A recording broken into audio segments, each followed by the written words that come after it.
우리 목장 헌신 예배에 참석하게 된 것을 만나서 반갑습니다. 우리 옆에 있는 분에게 한번 인사 한번 나누시기 바랍니다. 목장 헌신 예배 함께 드리게 돼서 감사합니다.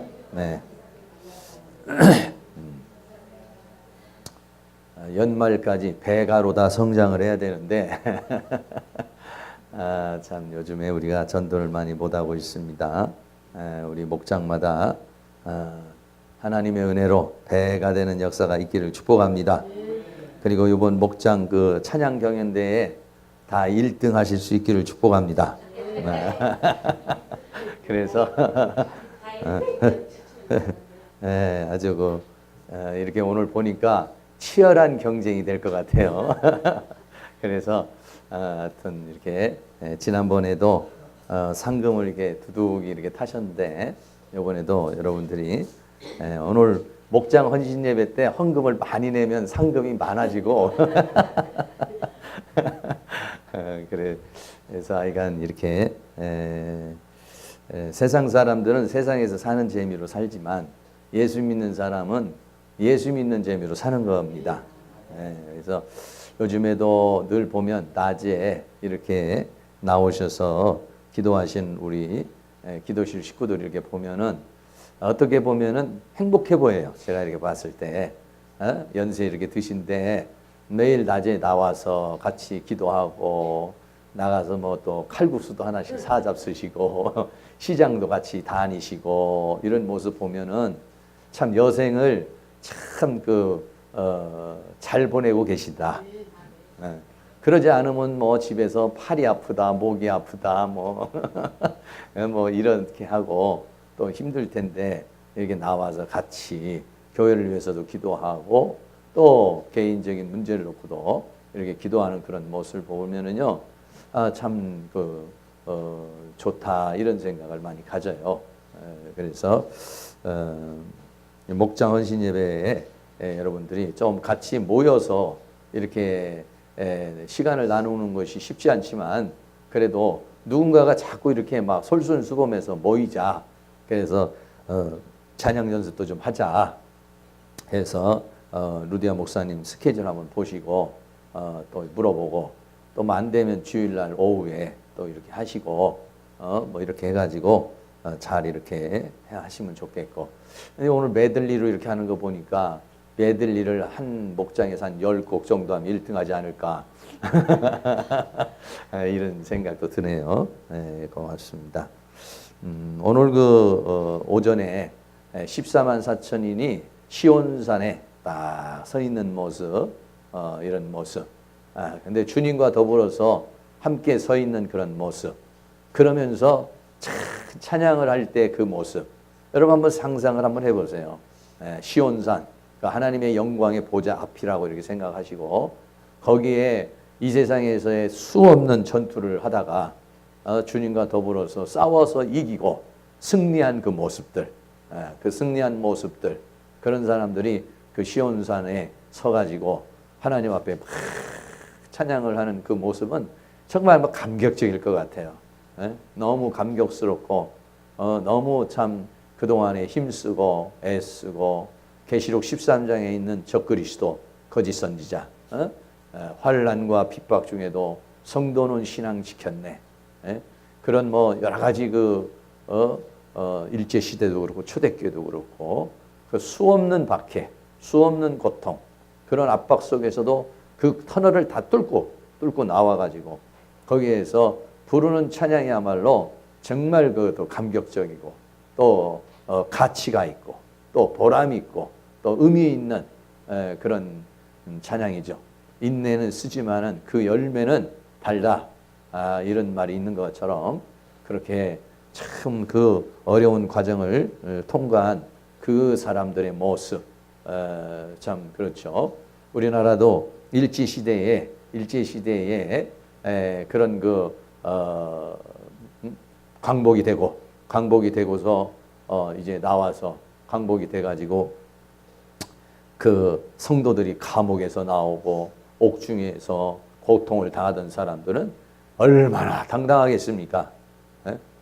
친일을 하고 교단에서 신사에 참배하고 또 거기 가가지고 신도 세례까지 받아온 사람, 그런 목회자들이나 장로들이나 이런 사람들이야말로 해방이 된다면 정말 쥐구멍이라도 있으면 어디 들어가고 싶은 심정일 거고, 아니면 당당하게 합리화를 시키겠죠. 나는 그렇게 안 하려고 그랬는데 이렇게 됐고, 그걸 어떻게든지 변명을 하고 그것을 피해 보려고 그러는 그런 사람이 있었겠죠. 그러나 감옥에 갔다 온 사람이나 그것을 반대했던 사람들은 그 날에 얼마나 당당하겠습니까? 네? 하나님께서 해방을 준 그때는 당당하죠. 내가 그런 일제의 압박 속에서, 그런 정말 모진 고문 속에서도 내가 예수를 배반하지 않고 내 믿음을 배반하지 않고 이 믿음을 지켰다는 그 자부심, 그런 마음, 그런 것들은 후대에 있어서 우리 아버지는 그렇게 사셨어, 우리 할머니는 그렇게 사셨어, 우리 동생은 그렇게 살았어, 자랑거리가 되죠. 그게 우리 집안은 이런 집안이야, 이렇게 하죠. 근데 친일하고 그렇게 신사참배하고 그런 사람들은 자기 이름 거론될까 봐 얼마나 너네 할머니는, 너네 할아버지는 친일파였다며, 아니면은 그런 식으로 저 신앙생활 했다며 했을 때 그거를 감추고 싶은 마음이 얼마나 있겠어요. 여러분들이 잘 아시는 대로 영락교에 있는 그 한경직 목사님도 자기 자신을 고백을 했잖아요. 내가 사실은 신사참배를 했다. 내가 인생을 살아오면서 가장 고통스러운 그것이 바로 그거다. 이래서 정말 그분이 나중에 회개를 엄청나게 하면서 그 남한산상에서 이제 이제 자신의 인생을 마무리하는 이제 그런 모습. 근데 사람이 살다 보면 잘못할 수도 있겠지만, 그러나 이제 그때에 정말 그 철저하게 회개를 하고, 그리고서 이제 남은 인생을 그런 어떤 회개하는 마음으로 인생을 사신 분도 계세요. 근데 어떤 분들은 자꾸 합리화 시키려고 그러고 그것을 감추려고 그러고 이런 사람들도 있죠. 그러니까 여러분들이 참 어떤 그런 고통스럽고 아프지만은 이 계시록 시대는요, 그렇게 한경직 목사 같이 다시 회개할 수 있는 기회가 있는 것이 아니야. 이거는요, 짐승표 받으면 그걸로 끝나는 거예요. 그 뒤로 회개를 한다든지 돌이킨다든지 이렇게 일 수 있는 기회가 또 주어지는 것이 아닙니다. 그거는 그냥 그걸로 끝나는 거예요. 그냥. 그러니까는 짐승표를 받든지 하나님 표를 받든지 둘 중에 하나지 중간이라는 것이 없는 그런 시대인 거예요. 그러니까 지금부터 하나님께서 나에게 주신 과제를 성실하게 잘 풀어나가야 이게 모든 게 다 되는 겁니다. 그래서 하나를 이겨야 두 개를 이기고, 두 개를 이겨야 세 개를 이기고, 세 개를 이겨야 네 개를 이기고, 한 단계를 넘어가야 두 단계를 넘어가고 이렇게 되는 것이에요. 그러니까는 나에게 주어진 어떤 상황을 여러분들이 불평불만하지 말고, 내가 이걸 다 극복해야 되는 것이다, 내가 이걸 다 이겨내야 되는 것이다. 그 질병의 문제가 됐든지 물질의 문제가 됐든지 어떤 인간관계의 문제가 됐든지 어떤 환경의 문제가 됐든지 내가 이걸 이겨야 내 믿음이 자란다.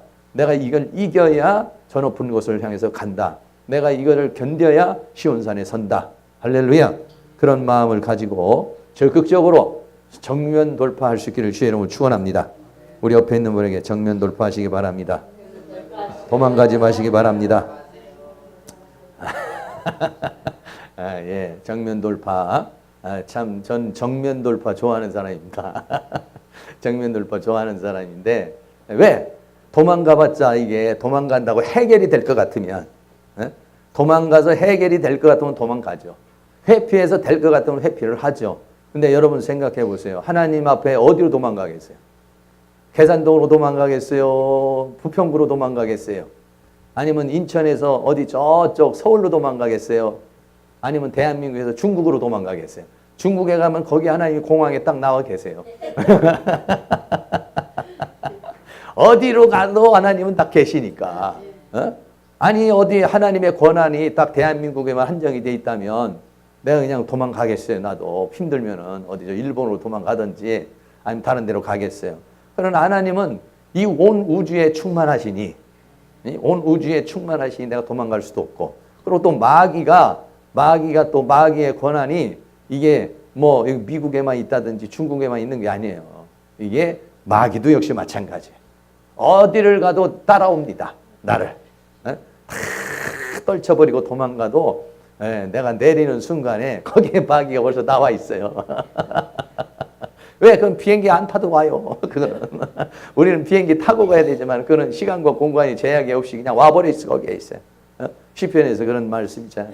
내가 새벽 날개를 치고 새벽 날개로 바닷가에 가 있을 때도 거기 계시고 음부에 갔을지라도 거기 계시고. 그러니 내가 주의 신을 피하여 어디로 도망가겠냐 이거죠. 하나님의 주권 속에 우리는 있습니다.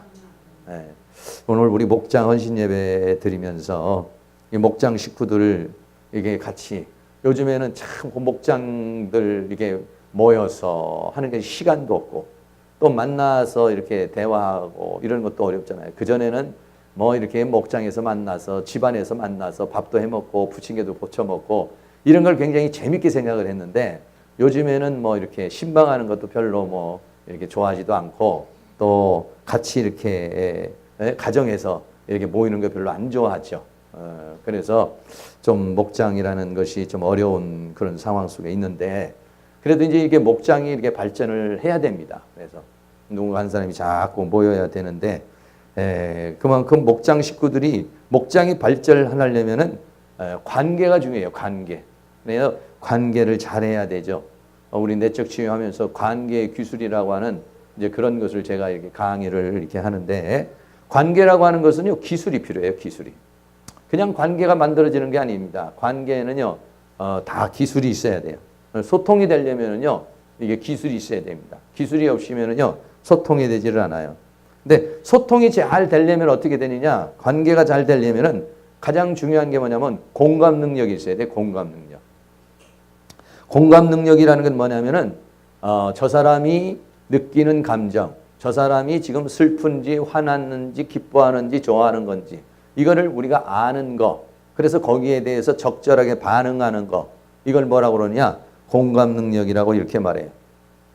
근데 제가 이렇게 보면은요, 대체적으로 우리 교회에서든지 사람들과의 문제에서 이렇게 보면은요, 공감 능력이 떨어져 가지고 어떻게 했냐면 오해를 하는 경우가 많더라고요.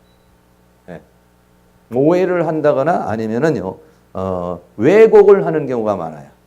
이쪽에 있는 사람은 욕 안 했다는 거예요. 근데 이쪽에 있는 사람은 욕했다는 거예요. 이쪽에 있는 사람은 인상을 썼다는 거야. 이쪽에 있는 사람은 인상 안 썼다는 거예요. 이래가지고 문제가 생기는 경우가 많이 생기더라고요. 제가 가끔. 그러면 두 분 다 이렇게 모셔놓고, 아니, 인상 썼어요? 아니요. 인상 안 썼다는데요, 여러분. 무슨 소리냐, 인상 썼다. 뭐 예를 들어서 말하면 그런 얘기, 말하면. 그러니까 공감 능력이라는 거.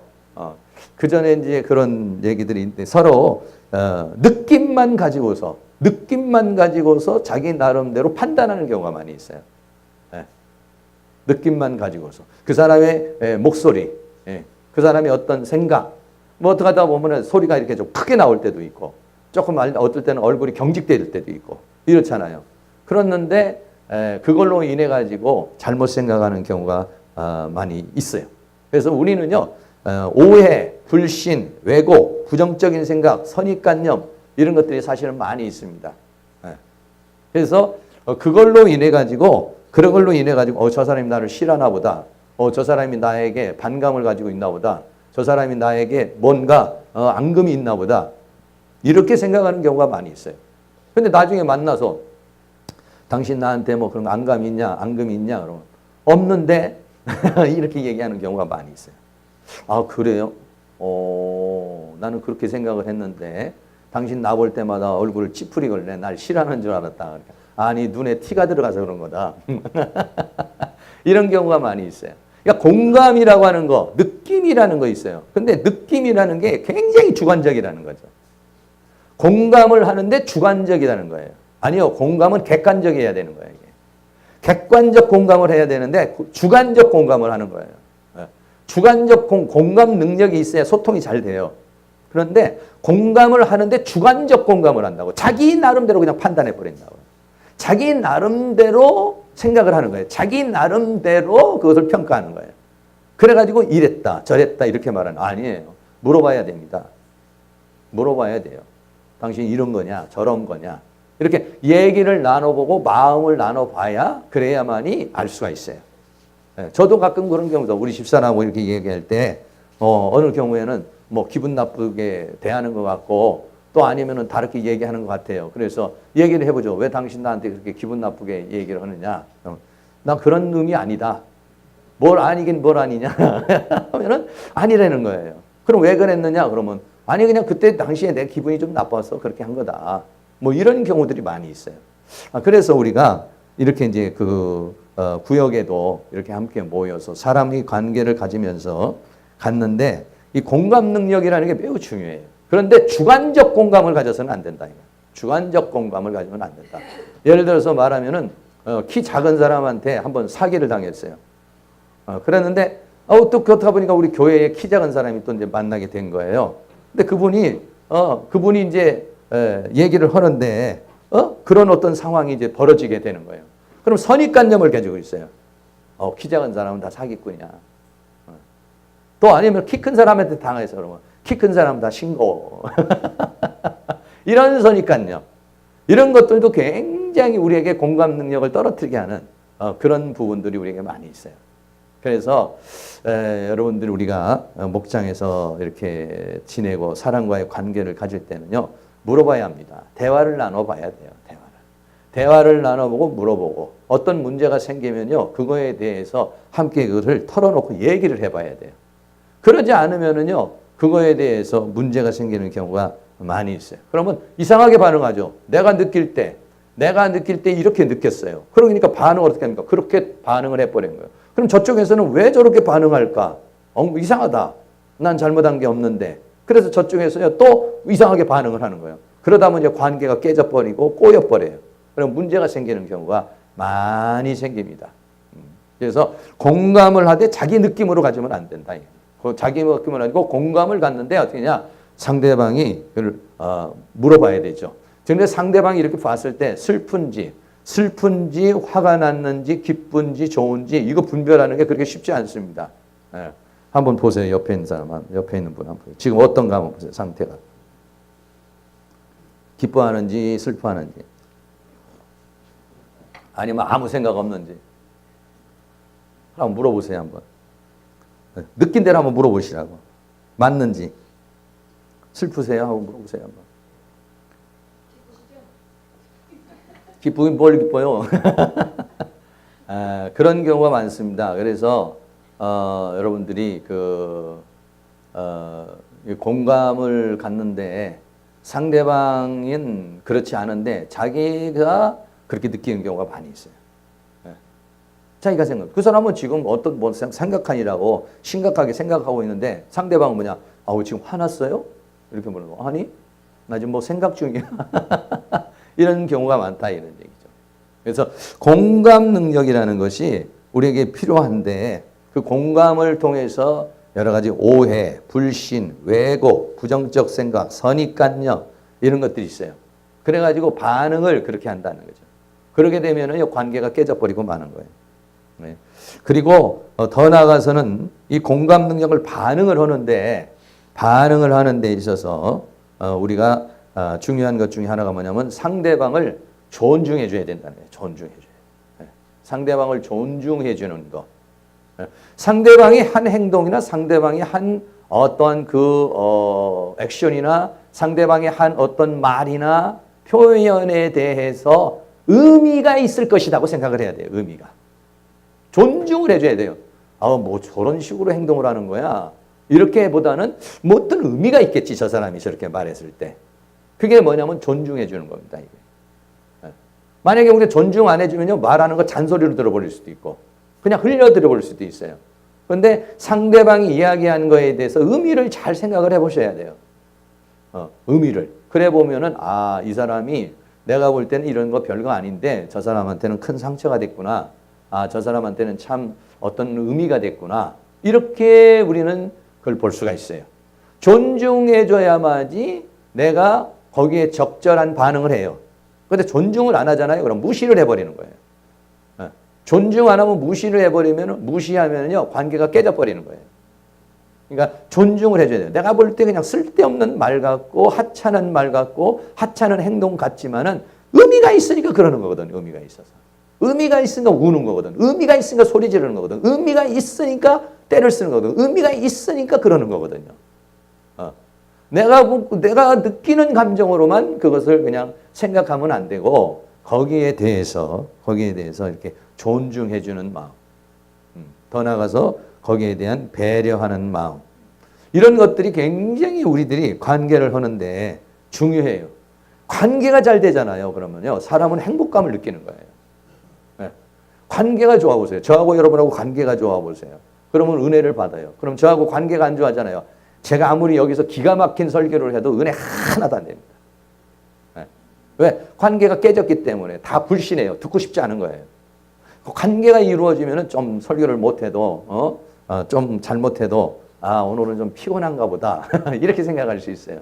근데 아무리 설교를 잘해도요, 관계가 깨졌잖아요. 그러면은 하나 듣고 싶지 않습니다. 관계가 좋아지잖아요. 그러면은요, 정말 보리밥을 줘도요, 찰떡같이 잘 잡술 수가 있어요. 근데 관계가 깨지면은 아무리 좋은 걸 줘도 다 그냥 죽 써버리는 거예요. 이게. 관계가 그렇게 중요한 것이죠. 관계를 하는 것, 그래서 우리는 관계가 깨지지 않도록 굉장히 조심해야 돼요. 관계가 깨지지 않도록 굉장히 조심을 해야 돼요. 왜? 관계가 한번 깨지잖아요. 그럼 그 관계를 회복하려면요, 엄청난 과정이 또 필요한 거예요. 엄청난 과정을 갖춰야 그 관계가 또 회복이 돼요. 관계가 한번 좋아지려고 그래요. 관계가 한번 이렇게 좋아졌는데 그 관계가 한번 깨져버려요. 부부간에도 한번 관계가 깨져보세요. 관계가 깨져가지고 냉전으로 들어가 보세요. 그거 다시 회복하려면은요, 뭐 남자들 돈 많이 들어가죠. 여자분들도 맛있는 거 많이 해줘야 되고. 왜? 관계를 다시 회복하려면 마음을 풀어줘야 되니까. 마음을 풀어줘야 되고 오해를 풀어줘야 되니까. 그러니까 관계가 깨지지 않도록 말을 잘해야 되고, 관계가 깨지지 않도록 존중해줘. 관계가 깨지지 않도록 배려를 잘해서 그 관계를 얼마만큼 잘 유지하느냐. 이게 이제 우리 목장에서 해야 할 그런 부분입니다. 아이까지 거 너 없으면 이런 식으로 생각을 하면은요, 그러면 관계가 제대로 안 되고 목장이 성장할 수가 없어요. 목장이 성장하려면 어떠냐? 관계를 잘 만들어요. 배가가 성장하려면 어떠냐? 관계를 잘해야 돼. 관계를 잘 해서 관계가 좋아지면은요, 관계가 좋아지면 협력이 잘 이루어지는 거예요. 관계가 좋아지면 협력이 잘 이루어지고, 협력이 이루어지면 뭐냐면 힘이 생기는 거예요. 힘이. 오늘 여기 지금 다 목장 쭉 나와서 이렇게 찬양하시고 우리 청년들도 하니까 혼자 부르는 힘보다도 얼마나 힘이 세고 얼마나 멋있어, 얼마나 힘이 능력이 있어요. 혼자 하는 것도 좋지만, 혼자 하는 것도 은혜가 되지만은요, 같이 모여가지고 하모니를 이룰 때는요, 더 멋있는 곡이 나오는, 더 멋있는 아름다움이 나오는 거예요. 그러니까 관계, 요즘에는 뭐 혼밥이라 해서 혼자 먹는 밥도 많고 혼자 사는 사람도 많고 그래요. 왜? 관계를 하는데 힘드니까 그래요. 관계를 하는데. 관계를 해서 관계가 좋아지면 되는데 관계하는 게 힘드니까 그냥 차라리 강아지하고 사는 게 낫다. 강아지하고 관계 갖는 건 그렇게 어렵지 않습니다. 사료만 잘 주면 그러면 관계가 이어져요. 근데 사람은 관계가 복잡합니다. 영도 맞춰야 되죠. 육도 맞춰야죠. 마음도 맞춰야죠. 문화도 맞춰야죠. 취미도 맞춰야죠. 먹는 것도 맞춰야죠. 하여간 뭐 잠자리도 맞춰야죠. 모든 걸 맞춰줘야 돼요. 그러려면 내가 손해를 봐야 되고, 내가 배려를 해야 되고, 내가 반응을 잘해줘야 되고 이래요. 근데 강아지는 그렇게 신경 안 써도 됩니다. 강아지는요, 조금만 신경 쓰면 돼요. 조금만. 조금만 신경 쓰면 강아지는 계속 꼬리 흔들어줘요. 그냥. 그러니까 관계가 쉽거든요, 관계가. 그러니까 강아지하고 사는 거예요, 강아지하고 살면 안 됩니다. 인간관계로 살아야 돼, 인간관계. 왜? 인간관계를 통해서 하나님이 내 이웃을 사랑하라고 그랬지 강아지를 사랑하라고 그런 건 없어요. 인간관계를 잘해서 인간관계를 어떻게 잘 만들어 갈 것이냐. 부부관계를 잘 만들어내고 또 우리 성도들과의 관계를 잘 만들어나고 이래가지고 뭐냐? 합력해서 선을 이루어야 되는 거예요. 합력해서 어떠냐? 하나님의 선을 이루기 위해서 우리들이 이 협력이 돼야 되는 거예요. 협력이. 그런 은혜가 우리 목장에게 일어날 수 있기를 주의 이름으로 축원합니다. 그렇게 하고 싶은 분이 왜 롬나 같아요? 문제는 뭐냐면은 문제는요.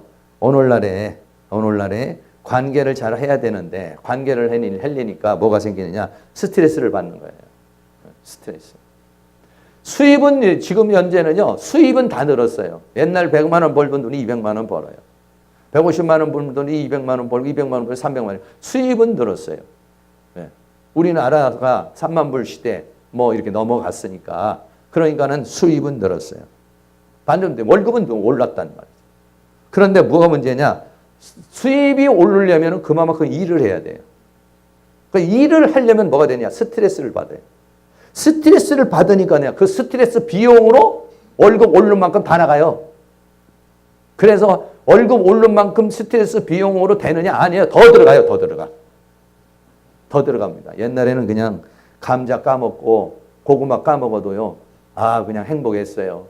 근데 요즘에는 고구마 감자 까먹어서는 행복한지 몰라요.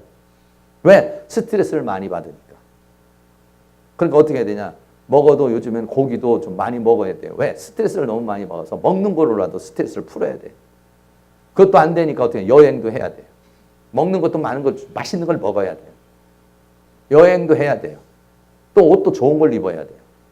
옛날에는 옷 좋은 거 안 입어도 되는데 지금은 옷이라도 그런 거라도 잘 입어야 스트레스가 풀리는 거예요. 먹는 것도 좀 잘 먹어야 스트레스가 풀리는 거예요.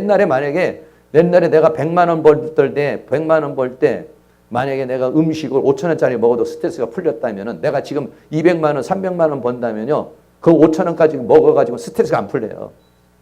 적어도 3만 원짜리, 4만 원짜리, 5만 원짜리를 먹어야 이게 스트레스가 풀리는 거예요. 그러니까는 많이 벌어도 뭐가 되냐? 스트레스 비용으로 다 나가는 거예요. 스트레스 비용. 그러니까는 뭐냐? 더 힘들어 살기가. 그런 시대를 살고 있어요. 이게 뭐냐? 마귀의 방법입니다. 마귀가요, 돈은 벌게 해요. 수입은 높게 해요. 그런데 뭐냐? 그걸로 인해서 스트레스 비용으로 다 나가버리게 만들어요. 스트레스 비용으로 다 나가버리니까 어떠냐? 계속 힘든 거예요. 계속 어려운 거예요. 네. 계속 힘들고 어렵고 많이 번이라고 애쓰고 스트레스 푼이라고 해 어렵고 그래서 어떻게 됩니까? 계속 힘들어요. 네. 여기 밑에도 우리 김예인 집사님 와서 지하에 일하시잖아요. 얼마나 바쁜지 몰라요. 아유, 그렇게 바빠서 교회도 못 나오고 어떻게 하려고 그러느냐. 안 하면 안 된다는 거예요. 그는 일 중독이에요, 중독. 내가 엊그저께 말한 집사님은 일 중독이요. 다른 사람 하는 일을 보면은 시원찮아서 자기가 다 해야 돼. 그러니까는 일 중독이. 일을 안 하면 어떻게 막 불안한 거예요. 일을 해야 불안하지 않아. 그러니까 여러분들 일 안 하고 가만히 있으면 불안한 사람은 일 중독이요, 다. 가만히 있으면 편안해야지. 그런데 가만히 있으면 편안하지 않고 막 불안한 사람은요, 중독 걸려서 그래요, 중독 걸려. 지난번에 보니까 우리 한만득 강사님도 언니 되시는 분이 이렇게 올라오셔서 좀 왔다가 가셨는데, 86살인가 6세 드신 분이 시골에 있으면 나가서 대학볕에 나가서 일을 해야 된다는 거예요. 옆집에 와서 일하라고 그런다는 거예요. 그래가지고 노인들이 나가가지고 일하다가 그냥 병 들어버리고 허리가 부러지는지도 모르고 다리가 다 망가지는지도 모르고 일을 하는 거예요. 왜? 안 하면은 막 허탈하고 불안하고 그래서 일터를 다 가야 돼. 가서 홈이라도 집어넣든지 논밭이라도 돌아다녀야 이게 마음이 편안한 거야. 이게 중독입니다. 이게. 네. 그러니까 여러분 잘 생각해 보세요. 수입은 늘었어요. 그런데 수입을 올리려면 힘이 들어가잖아. 힘이. 스트레스가 많이 있잖아요. 정신적으로 스트레스가. 스트레스가 많이 들어가요. 그럼 그 스트레스를 어떻게 풀고 싶은 거야, 인간은. 뭘로든지 풀고 싶은 거야. 그러면 스트레스 비용이 내가 번 만큼 다 나가버린다고요. 그럼 마귀가 다람쥐 쳇바퀴 도는 그런 인생을 살게 만드는 거예요. 500만 원 벌잖아요. 500만 원 스트레스, 거기에 500만 원어치 벌려면 그만큼 거기에 대한 스트레스가 많이 정신적인 고통이 당하는 거예요, 이게. 그러니까 그만큼을 또 어떻게 하냐. 스트레스를 풀기 위해서 막 거기다 쏟는 거예요. 그러니까는 어려운 거야, 맨날. 많이 벌어도 스트레스 비용으로 나가니까 별로 남는 게 없는 거야, 이게. 그러니까 어떻게 하냐. 스트레스를 세상 방법으로 풀면 계속 다람쥐 쳇바퀴 도는 듯이 도는 거고, 스트레스를 어떻게 풀어야 되느냐. 예수 안에서 풀어야 됩니다. 예수 신앙생활하는 자체가 스트레스를 푸는 게 돼야지 신앙생활 자체가 스트레스가 되면은 스트레스예요. 신앙생활이라는 건 뭐냐? 하나님과의 관계에서 수고하고 무거운 짐진 자들아 다 내게로 내가 너를 쉬게 할 것이요. 진리를 알지니 진리가 너희를 자유케 하리요. 이렇게 했단 말이죠. 그러니까 수고하고 무거운 짐, 이게 다 스트레스예요. 이게 살아가는데 힘들고 고통스럽고 괴로운 거야 이게. 근데 그거를 이 세상에 있는 모든 뭐 음식이든지 옷이든지 뭐 여행이든지 뭐 쾌락이든지 이런 걸로 풀어면요, 그게 풀어지는 것 같은데 스트레스 비용으로 다 나가요. 그게 다 빚지는 거예요. 네. 예수 안에 들어오면은, 예수 안에 오면 어떻습니까? 예수 안에 오면 거기에서 스트레스를 풀 수 있다고. 예수 안에 할 수만 있으면 예수가 나의 모든 것이다. 할 수가 있으면 예수는 나의 모든 만족이다. 예수가 나의 기쁨이다. 예수가 나의 희망이다. 예수가 나의 행복이다. 할렐루야. 네. 성령 충만하잖아요. 관계가 좋아져요. 그럼 스트레스 비용이 별로 안 나가요. 이게요. 근데 성령 충만하지만 관계가 깨져요. 사람과의 관계도, 부부간의 관계도 깨져요. 모든 관계가 깨져요. 관계가 깨지면 스트레스 받아요. 스트레스 받으면 스트레스 풀기 위해서 세상에 있는 어떤 것들로 그 스트레스를 채우고 싶은 거예요. TV를, 드라마를 통해서 스트레스를 풀기로 한다든지 아니면 뭘로. 그러면 드라마 보면 괜찮아. 드라마 보면은요, 좋기는 하지만은 뭔 문제가 생기느냐. 시간을 다 뺏겨버리는 거예요.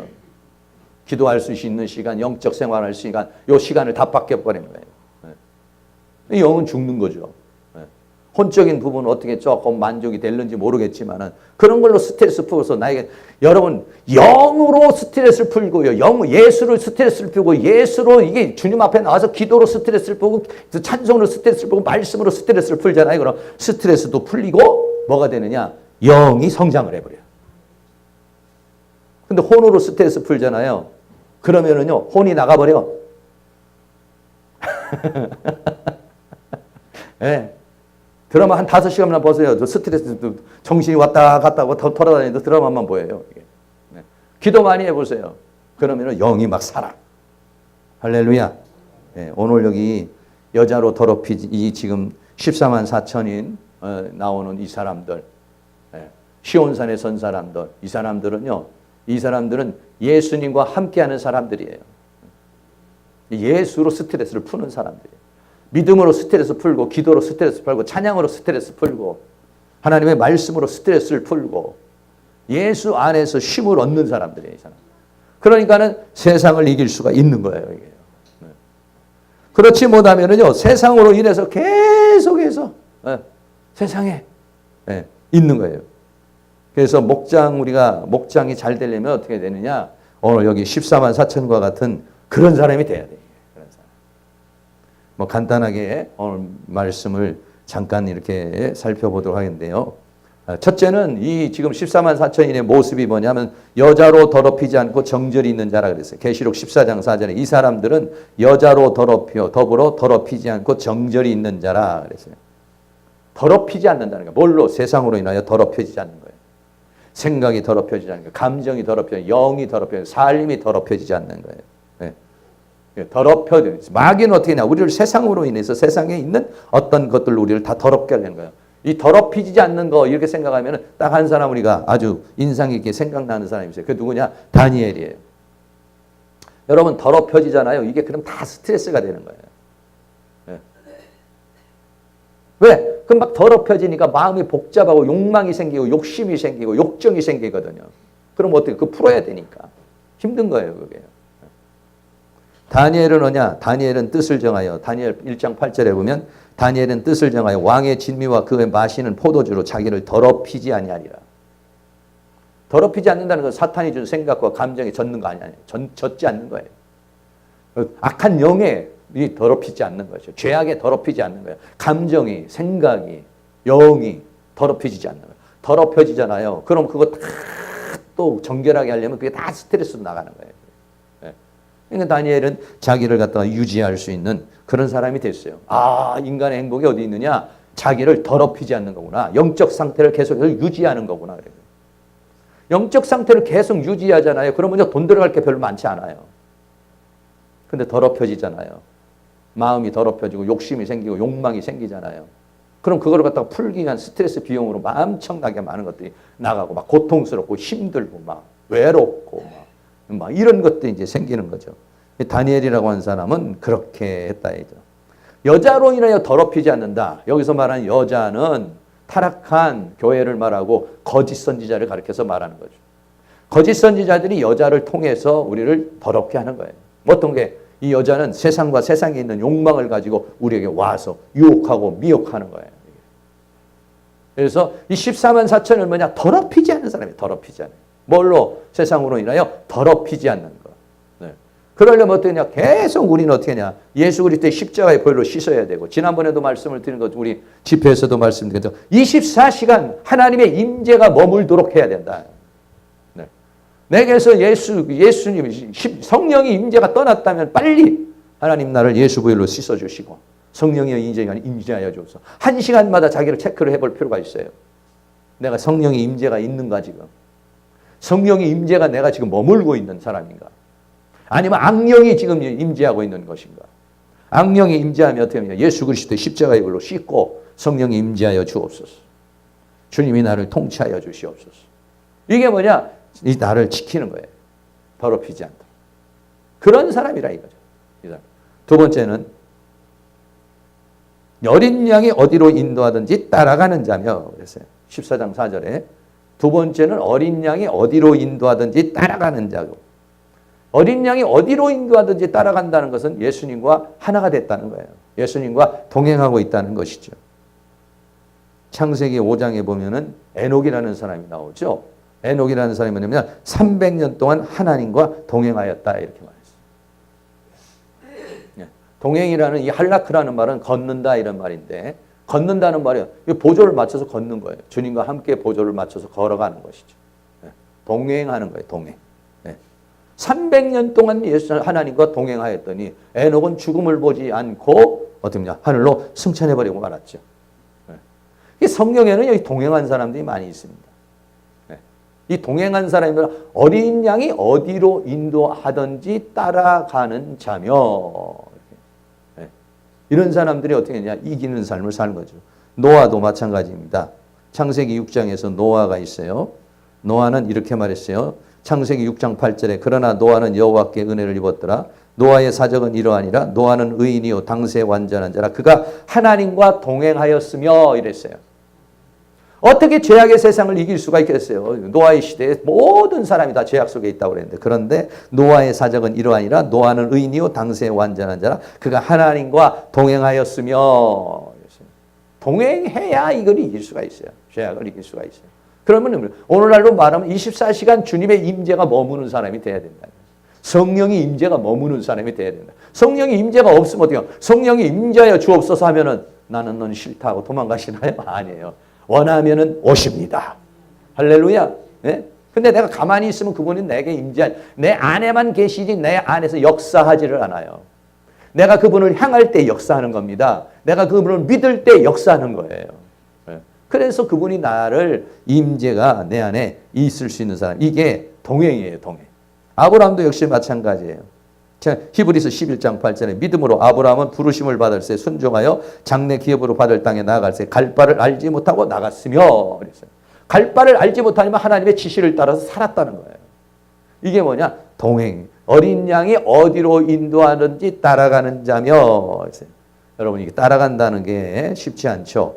네. 마태복음 18장에 보면은 마태복음 8장에만 한 서기관이 예수님께 나와서 저는 예수님을 어디든지 쫓겠습니다 이랬어요. 그러니까 예수님이 뭐라냐? 예수께서 이르시되 여우도 굴있고 공중의 새도 거처가 있는데 오직 인자는 머리 들 곳도 없는데 네가 나를 따라올 수 있느냐? 이렇게 말씀했죠. 또 그 다음에 뭐냐면 제자 중 하나가 내가 주님을 따라가겠는데 내 부친을 장사하고 따라가겠습니다. 이렇게 말했어요. 그러니까 마태복음 8장 22절에 예수께서 죽은 자들로 저희 죽은 자를 장사하고 너는 나를 쫓으라 하니라. 뭔가 주님을 따라가려면 초월해야 돼요. 어떤 환경도 초월해야 되고 상황도 초월하지 않으면 나 이것 때문에 나중에 가겠습니다. 이것 때문에 지금 못 가겠습니다. 이래가지고는 따라갈 수가 없다 이런 얘기죠. 그래서 마태복음 16장 24절에 보면 예수님이 이렇게 말씀했어요. 이에 예수께서 제자들에게 아무든지 나를 따라오려거든. 어린 양이 어디로 인도하든지 따라간다는 것은 뭐냐? 자기를 부인한 사람이에요. 그리고 예수님을 주인으로 인정한 사람이에요. 자기를 부인하고 자기 십자가를 지고 나를 쫓을 것이니라. 따라가야 되는데 환경 때문에 못 따라가고, 따라가야 하는데 내가 생각 때문에 못 따라가고, 따라가야 되는데 이게 안 되고 믿음이 없어서 안 된다든지 이러는 사람은 따라갈 수가 없죠. 네. 그러나 주님이 어디로 인도하든지 따라간다는 건 뭐냐? 나를 포기하지 않고 나를 내려놓지 않고 어떻게 따라가겠어요? 네. 주님에게 내가 맞춰야만 따라갈 수 있는 거거든요. 주님이 내게 맞추는 것이 아니라 내가 주님께 맞춰야 돼요. 내가 주님께 맞추려면 내 생각을 내려놔야지. 그러니까 이 사람들은 그냥 크게 된 사람들이라고. 크게 된 사람들. 아, 주님을 따라가는 것이 행복이구나. 주님을 따라가는 것이 최고구나. 주님을 따라가는 것이 승리구나. 주님과 동행하는 것이 가장 기쁨이고 만족이고 평강이구나. 이걸 깨달은 사람이다 이거죠. 그래서 그 사람들은 그렇게. 이 사람들이 뭐냐? 하늘의 군대들. 백마를 타고 가시니까 뒤에서 하늘의 군대들이 따라가는 자며. 어디로 인도하든지 따라가는 거예요. 그런데 이리 가면 난 거긴 안 됩니다. 저기는 안 됩니다. 이렇게 되는 사람, 믿음이 안 돼서 하는 사람도 있고 환경을 초월해서 안 되는 사람도 있고 자기 부인이 안 돼서 안 되는 사람도 있고 그러겠잖아요. 근데 이 14만 4천은 뭐냐? 그게 돼버리는 사람이다. 그게 되는 사람 되시길 축복합니다. 세 번째는요. 사람 가운데서 구속을 받아 처음 익은 열매라고 그랬어요. 사람 가운데 구속을 받는 수많은 사람들인데 그 사람 가운데서 그 수많은 사람 가운데 하나님의 택함을 받은 사람들, 하나님의 은혜와 사랑을 받은 사람들이에요. 마태복음 22장 14절에 청함을 받은 사람은 많으나 택함을 입은 자는 적으니라 이랬어요. 사람 가운데 수많은 사람 가운데 자기 갈 길로 다 가는데 이 사람은 뭐냐면 주님을 따라갈 수 있는 사람이다. 사람 가운데 구속을 받은 사람이에요. 사람 가운데 선택을 받은 사람이에요. 사람 가운데서 된 사람들이에요. 어떤 사람은 못 따라가고 어떤 사람은 안 되는데 이 사람들은 되는 사람들이다. 되는 사람. 옆에 있는 사람은 안 되더라도 나는 될 수 있기를 축복합니다. 네. 이 사람들은 되는 사람이에요. 사람 가운데 구속을 받았어요. 수많은 사람들이 있는데 그 사람 가운데 내가 그런 사람이 되어버렸단 말이에요. 그런 사람. 어떤 사람은 안 되고 이런 사람도 안 되고 저런 사람도 안 하는데 이 사람은 그것이 되는 사람이 돼버렸다 이거예요. 다른 사람이 안 돼도 다른 사람은 그냥 기도도 안 하고 말씀대로 안 하고 그냥 대충 살아도 나는 막 그냥 불타는 마음이 생기고 나는 막 뜨거운 마음이 생기고 나는 막 그냥 그런 열정적인 마음들 다 가도 그냥 나는 막 기도하는 게 너무 좋고 막 가도 그냥 막 나는 말씀 보는 게 너무 좋고 막 이렇게 되어질 수 있는 사람 되기를 바랍니다. 옆에 있는 사람이 막 나도 빨리 가야지. 이게 아니라 막 혼자서 막 하나님께도 기도하고 매달리고 싶고 막 은혜 속에서 살고 싶고 막 이런 거. 그게 뭐냐? 사람 가운데서 구속을 받아서 그래. 날 구속하신 예수. 그분을 찬양. 그분이 나를 사로잡았어요. 내가 그분을 이 구속이라는 말은 산다는 거거든요. 그분이 나를 샀어요. 그분이 나를 샀으면 나는 그냥 가만히 있나? 아니에요. 우리도 사요. 뭐 때문에? 어떻게 사느냐? 천국은 마치 밭에 감춘 보화와 같아서 자기 소유를 다 팔아 샀느니라. 주님은 십자가의 보혈을 던져서 나를 목숨을 주고서 나를 갖다가 사탄에게서 죄악에서 건지기 위해서 나를 사신 거예요. 그럼 나도 마찬가지예요. 나도 이 밭에 감춘 보화인 그분을 알았어요. 그분이 진주인 걸 알았어요. 가장 값진 진주인 걸. 그래서 어떻게 했냐? 자기 소유를 다 팔아 샀느니라. 이렇게. 그게 구속이에요. 구속이라는 거예요. 구속이라는 거니 주님이 나를 사셨고 너는 내 것이야 했어요. 그럼 나는 어떻게 해야? 주님도 나의 것입니다. 그게 뭐냐? 붙잡힌 바 된 것을 붙잡으려고 쫓아가노라. 그랬어요. 주님이 나를 붙잡아서 찔찔찔 끌려가는 게 아니에요. 이것이 최상이라는 사실을 생각해서 나도 주님을 붙잡는 거야. 그래서 포도나무와 가지와 같이 동행하는 것이고 몸과 지체가 돼서 하나가 돼서 살아가는 거예요. 이 관계가 끊어지는 게 싫어. 옛날에는 막 관계를 끊고 나 혼자 살고 싶어요. 예수님과의 관계를 끊고 나 혼자 살고 싶어요. 왜? 귀찮아. 그리고 주님과 그 동행한다는 게 너무 버거워. 난 그냥 좀 세상에서도 좀 즐기고 내 나름대로 살고 싶은데 그래 관계를 끊고 싶고 도망가고 싶은 거예요. 그게 탕자와 같은 그런 마음이죠. 그런데 여러분 조금 더 지나가 보면은요. 이 관계를 끊는다는 게 싫어. 왜? 관계가 끊어져서 주님과 관계 한번 또 맺어보려고 그래 보세요. 어떻게냐? 탕자가 돌아와서 회개하고 그냥 별의별 짓을 다 해야 또 주님과 관계가 이어지는 거예요. 여러분 하나님과의 관계가 끊어져서 관계가 끊어지는 건 죄 때문이에요. 관계가 이어지는 것은 죄를 회개하는 거예요. 여러분 저 죄 회개하는 거 그렇게 쉽습니까? 여러분 저는 가끔가다 그런 생각을 해요. 죄를 짓는 것도 참 좋지만은 뭐 때문에 저희가 죄 짓는 게 싫냐면 회개를 해야 되는 것 때문에 싫어. 옛날에는 죄 지으면 회개하면 되지. 좀 쉽게 생각했어요. 그런데 죄를 지면은 회개하려면 너무나 힘든 거야, 막 그냥. 죽일 놈입니다. 살릴 놈입니다. 죄송합니다. 회개합니다. 그것도 뭐 조금 해가지고 하나님과 관계가 잘 이어지나요? 뭐 그냥 죽일 놈이라는 소리를 100번은 해야 몸부림을 쳐야 예수님이 보혈로 씻어지고 내 양심이 좀 깨끗해지고 간신히 이었어. 그 다음 또 죽일 놈이 돼.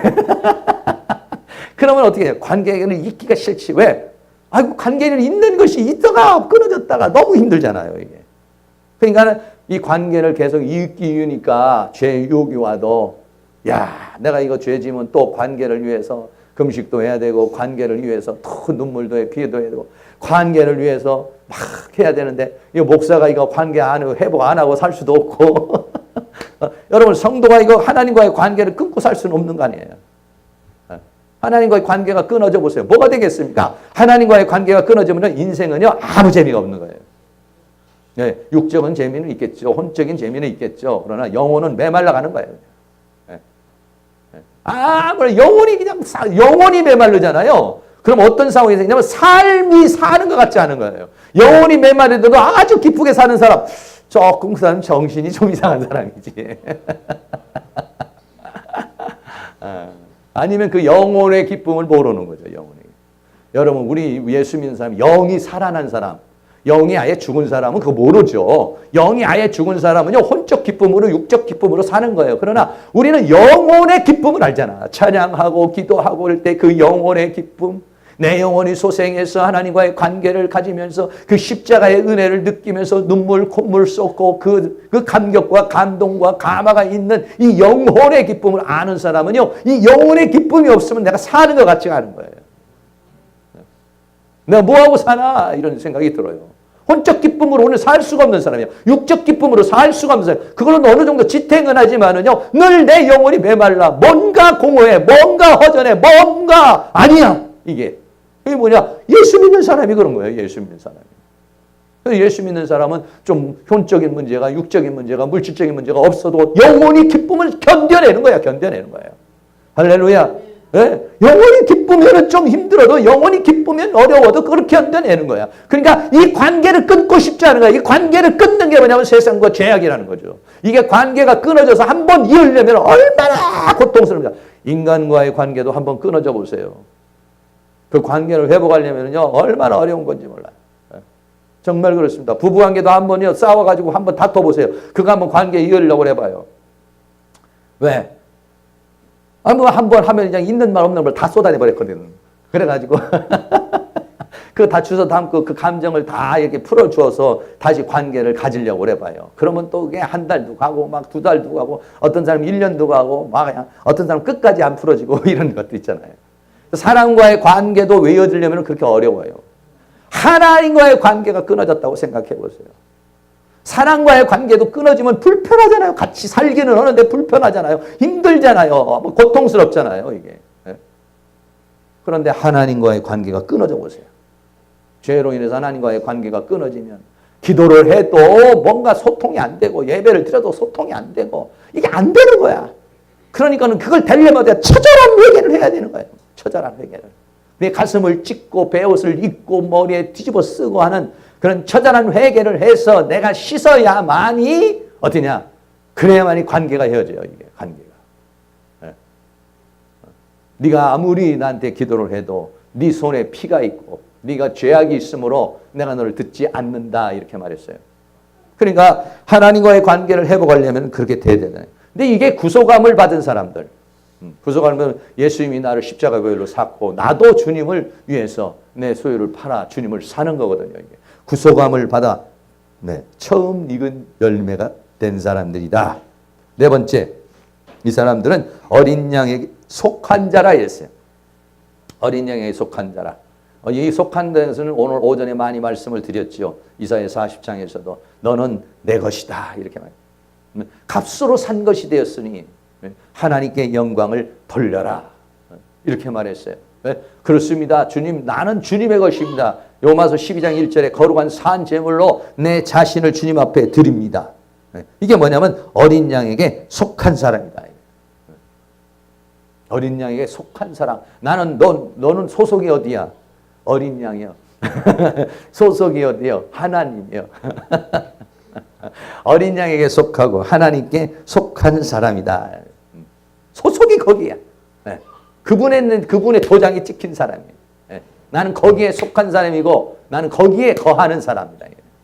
어린 양에게 속한 사람, 소속된 사람이다. 다섯 번째는요, 거짓이 없다 이랬어요. 거짓이 없다.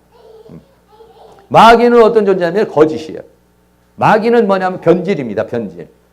마귀는요, 하나님은 진리고 마귀는 변질이에요. 다 변화시킵니다. 다 거짓으로 바꿔버리는 거예요. 마귀가 하는 것은. 마귀의 속성은 전부 다가 뭐냐면 거짓이에요. 그래서 변질시켜버리는 거예요. 비진리로 바꿔버리는 것이에요.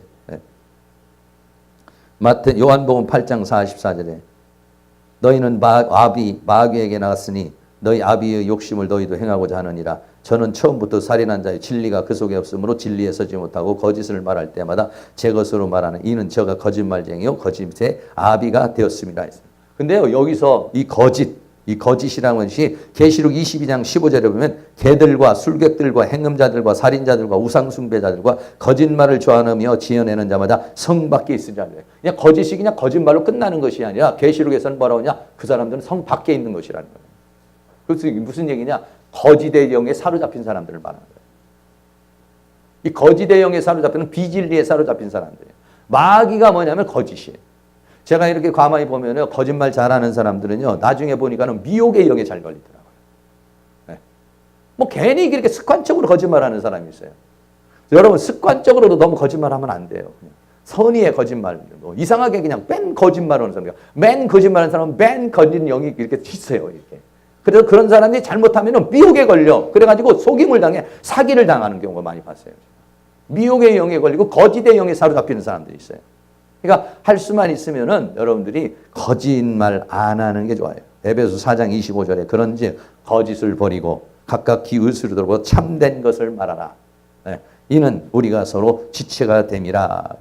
데살로니가 후서 2장 11절에 이렇게 말씀했어요. 이러므로 하나님이 유혹을 저희 가운데 역사하사 거짓 것을 믿게 하신다 이렇게 말했어요. 이런 사람들이 누구냐면 거짓 영에 사로잡힌 사람들이 그런 거예요. 거짓말하고 거짓말하는 것들을 지어내고 거짓에 있는 사람들이 뭐냐? 이러므로 하나님이 유혹을 저희에게 역사한다 그랬어요.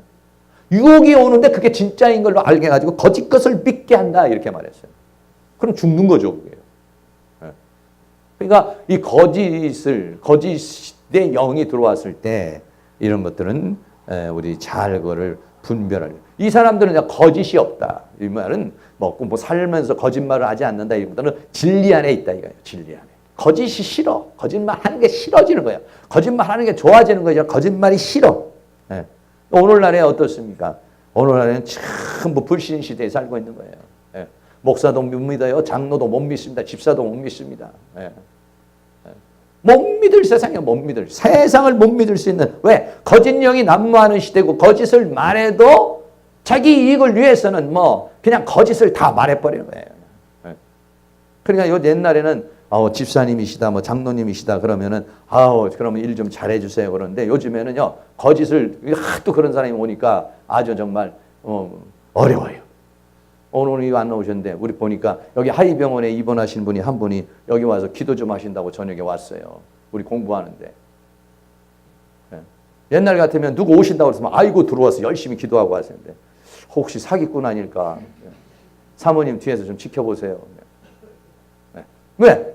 옛날에 고명봉 목사님이 누가 기도한다고 그래가지고 기도하러 오라고 그랬더니 기도하고서 키보드를 들고 가버렸어. 열심히 기도해서 우리는 사택도 있어. 방 밑에 지하인데 사택에 살고 있었어요. 이렇게 있는데 옆에가 방이야. 그러니까 이분 불편하지 않게 하려고 전부 다 사택에 들어가서 꼼짝 안 하고 있었다고. 열심히 기도하고 나가보니까 키보드가 없어져 버렸어. 기도하고 어떻게 나 주여 이걸 잘 훔쳐가게 해주세요. 아마 그렇게 기도한 것 같아. 그리고 훔쳐가 버렸어. 네. 그래 요즘에는요 문을 못 열어줘 문을. 그분 기도하는 동안에요 우리가 지키고 있었어요. 저녁마다 오는 거예요. 조현정 집사님 또 문 열어줘. 잘 지켜.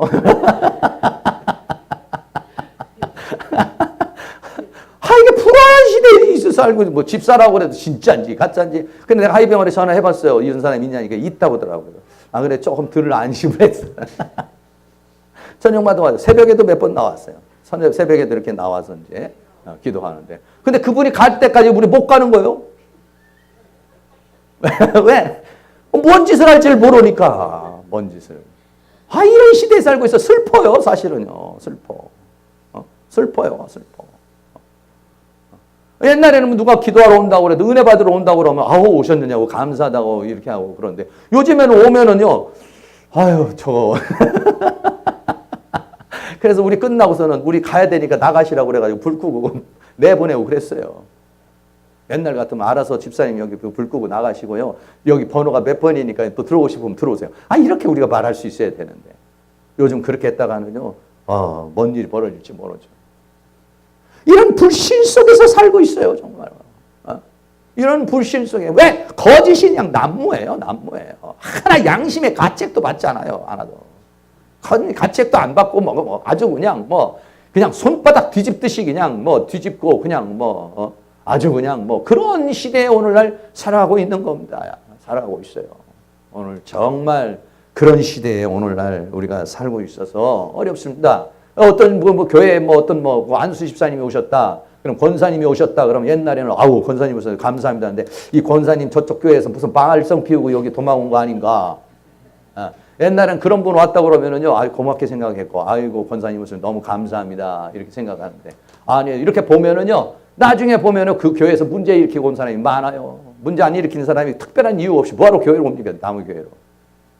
신학교도 마찬가지예요. 옛날에 신학교에다가 편의 본다고 그러면 아이고 어서 오세요 감사합니다 들어오라고 그래. 근데 나중에 보니까는 그 학교에서 문제 일으키고 오는 거야 이게. 편의 본 사람들이. 그리고 그런 사람들이 전부 다 이제는 두 눈을 뜨고 이제 불신으로 보는 거야 불신으로.